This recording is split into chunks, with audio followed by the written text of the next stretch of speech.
guys, welcome back to the channel.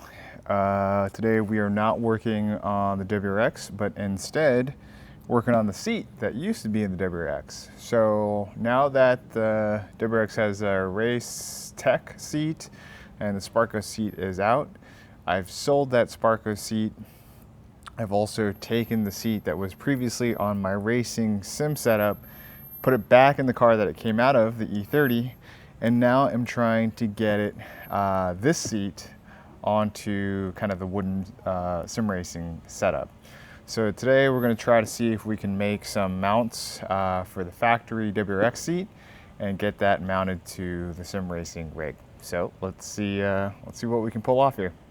Okay, so I've got a long piece of 4x4 over there, cut a little piece off, realized that the blade on my saw is not long enough to make a single cut on this thing, so I have to rotate the piece of wood every couple of times, or 3 times, to make the complete cut, and I'm getting this weird, I'm not lining it up perfectly, so I'll have to sand this down, but this is good enough. We can fix it later. There are several different ways I think you could potentially mount this seat to something. There's a chance you could drill these out, revealing the 2 holes that are on this slider rail. You could try to use another hole on the slider rail, but it's kind of tough to access, right? This is pretty deep in and it's tight on this side. I don't want to drill these out, assuming that would work, because I think it would take a long time and then I'd never be able to do anything else with the seat. So what I want to do is take this piece of wood and create like a standoff. And I mount the rest, bolt or drill this or screw this into the sim racing frame. There's a couple things I have to do. The idea is that I'm going to shape this piece of wood so it fits against here, which is what would bolt down to the body of the car. So I'll make a diagonal cut that matches this angle so I can bring this in closer up against this, and then I'll have to drill a hole diagonally so I can bolt the seat down. With the bolt going diagonal, I have to be careful that I make this block long enough. I don't want to make it so short that the bolt ends up coming out on the bottom. That makes it much more difficult to work with, right? If it came out the side, that'd be better. And I can always do something like countersink or recess one side of the hole, so I don't have to have such a long bolt. But right now I'm going to work on mashing up this angle onto the block, and then we'll go ahead and make that cut and see what it looks like. Okay, so it's been like 2 hours and the plan has completely changed. If you're looking at the seat now, the bottom slider has been completely removed, and part of that is because after working with the big blocks 4x4s, realized it was just way too much going on. The sliders can be removed by locating these bolts with like the torque head. I think it's a let's see here, T40. The only really difficult one is on the driver's side left, because there's like a plastic tray or guard or something, but you can kind of push it out of the way and you should be able to get it off. Once you take the entire assembly off, you need to find the right bolts, right? So you could reuse these, but I don't know how you're going to make that work. And what I'm thinking of is cutting some 2x4 risers that I can bolt onto the sim frame, and then using these bolts to tighten the chair onto those 2x4s. This hole is 13 millimeters in diameter, but I'm using a 1/2 inch bolt, and it actually fits pretty well. The only downside to this strategy is I no longer can slide the seat back and forth. So how I position the seat is going to be very important here.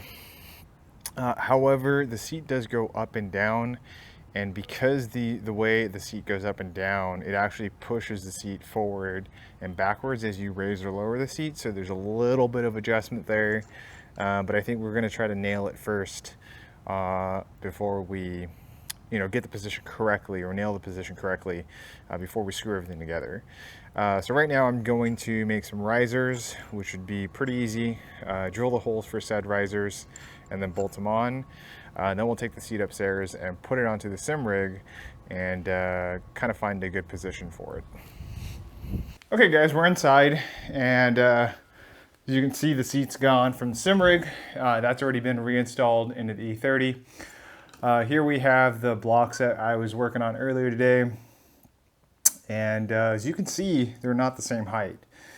So what I found was if they were the same height, the front seat would be too flat, or the front of the seat would be too flat. So it made the front ones much larger, maybe 2.5 times the length. That way it kind of gives me a little bit of support on my thighs. There's some tricks on this side of the chair that we will cover later when we go back to putting everything on. I did not film myself taking it off.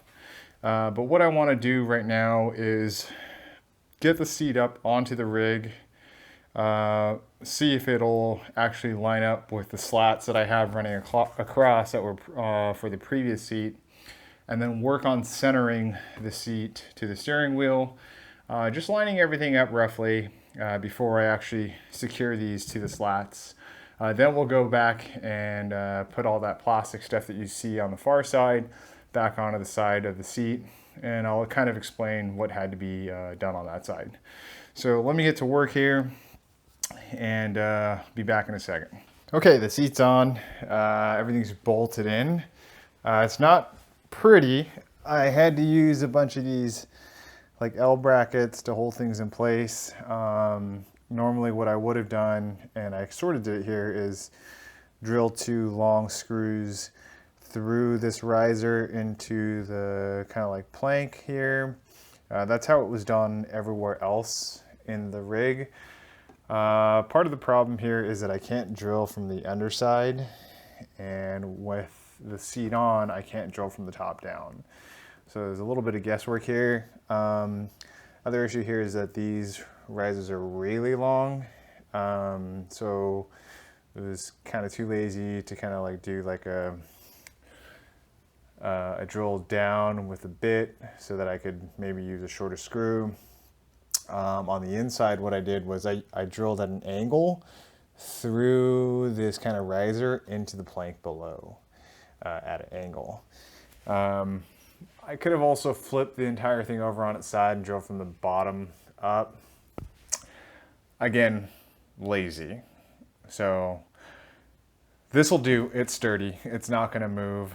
I essentially did the same thing.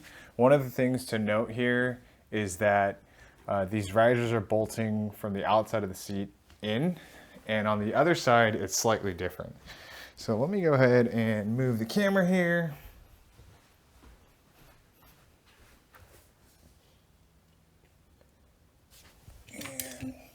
Okay. So on this side, it's going from the inside to the seat, right? And on that side, it's the outside going in. The reason why you have to flip it around on this side is as you start to adjust the height of the chair, this arm runs into this block, right? Same thing also happens over here. It runs into this block. It pretty much bottoms out over here on this block, but that's the bottom of the adjustment anyway, so I don't think it's that big of a deal. Also, you have to cut a slot or just some to clearance this riser, because there's a metal bracket off of the seat that runs into it if you don't. So I just did, like a cut at an angle. And then lastly, we need to replace the plastic covering that is on this side of the seat. Now, one of the issues that I'm going to have is that this bolt is going to run in. Yeah, that's sharp. Ow. This bolt is going to run into this plastic covering here. And I really haven't decided what I want to do with it. I mean, I could cut the plastic, or I could just leave it as it is. It's not a huge deal. To remove this piece of plastic, there's a screw on the back here. That'll be right there. There's a screw here, which is dead center. And then you have to pop the cover off of this arm, and there are 3 screws that you have to remove to release this. And then this lever is just a bracket with a clip. So if you just get a flathead here and pry up on this clip, you can then pull this arm off. And then this metal bracket that's in the front that we were talking about earlier, there's like a little clip on the inside that this fits over. Otherwise, that's about it for this piece of plastic. So I'm gonna go ahead and put this back on and then kind of decide what I want to do over here. Okay, so the plastic pieces are back on. Looks good. There's actually a problem here. So this block and this bolt definitely run to this piece of plastic. And you know, maybe if I kind of like zip tie something down over here, it'll work out better. But the handle works. I can raise my seat. I can lower my seat, although, you know, it makes a bunch of noise over here, but how often am I going to do that? I can recline my seat. Yep. And unfortunately, I can't slide my seat back and forward. It kind of just ended up working out that the position is right. So didn't really have to do anything there. Otherwise, it would cause a problem. Otherwise, it is done. It's definitely on the more ghetto side compared to how it was before. And if you're using a bucket seat, you could probably use, you know, side mount hardware and a seat base, and it would look a lot better like it was with the previous seat, the Corbeau seat. But whatever, you know, I wasn't doing anything with this driver's seat, and it's kind of awesome that I can, instead of throwing it away or whatever, because no one's going to buy it, use it for the sim rig. So I'm happy about that. And let's be honest, this rig is a piece of shit to begin with. It's nothing fancy. So it seems only fitting that I'm using the WRX seat here. And I think that covers it. If you guys have questions or want to tell me how crappy this is, please don't hesitate to comment in the section or in the comments section. And as always, thank you very much for watching. We will see you at the next video. Take care. Bye.